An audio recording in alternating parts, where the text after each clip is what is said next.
বিজেপিৰ দেখিলোঁ বিজেপিত চেণ্ট্ৰেলত বিজেপি চলাই আছে, ষ্টেটত বিজেপি চলাই আছে, BTCত বিজেপি চলাই আছে আৰু যিমান ডেভেলপমেণ্ট কাম বিজেপিয়ে কৰি আছে।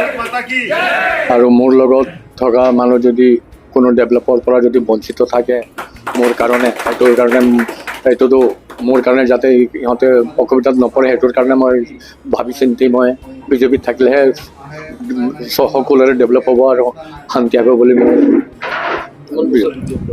মই লগভগ 25 বছৰমান কৰিলোঁ। মানে ধৰ BPF কৰাটো 20 বছৰমান হ'ল, 20 বছৰ ওপৰে হ'ব। মই প্ৰায় ব্লক কমিটিৰ ভাইচ প্ৰেচিডেণ্ট আছিলোঁ, 3টামান টাৰ্মছ, 3টামান কাৰ্যকাল। তাৰপিছত এতিয়া বৰ্তমান মই আদিবাসী চেলৰ চেণ্ট্ৰেল কমিটিৰ মই ভাইচ প্ৰেচিডেণ্ট। যি বাগা বাগা নেতাই বিজেপিলৈ গমন কৰি আছে এতিয়া। মানে এতিয়াতো চবকে ডেভেলপ লাগে না।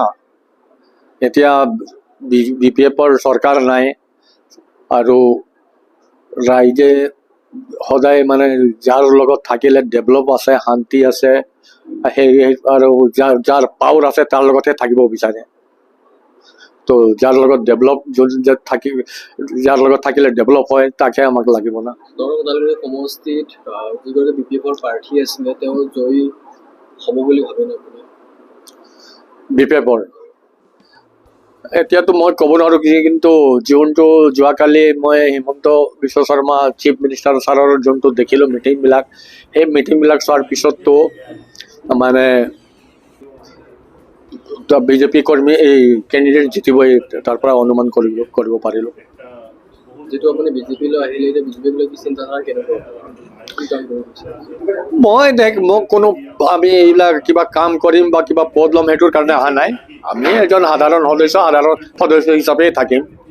যদি পাৰ্টীয়ে যি দায়িত্ব দিয়ে সেই দায়িত্ব বুলি ল'ম, কাৰণ BPFতো মই যোনটো দায়িত্ব দিছিল সেই দায়িত্বতে আছিলোঁ। আজিও বিজেপিত আহিছিলোঁ, যেতিয়া বিজেপিয়ে যি দায়িত্ব দিব সেই দায়িত্বটো মই পালন কৰিম।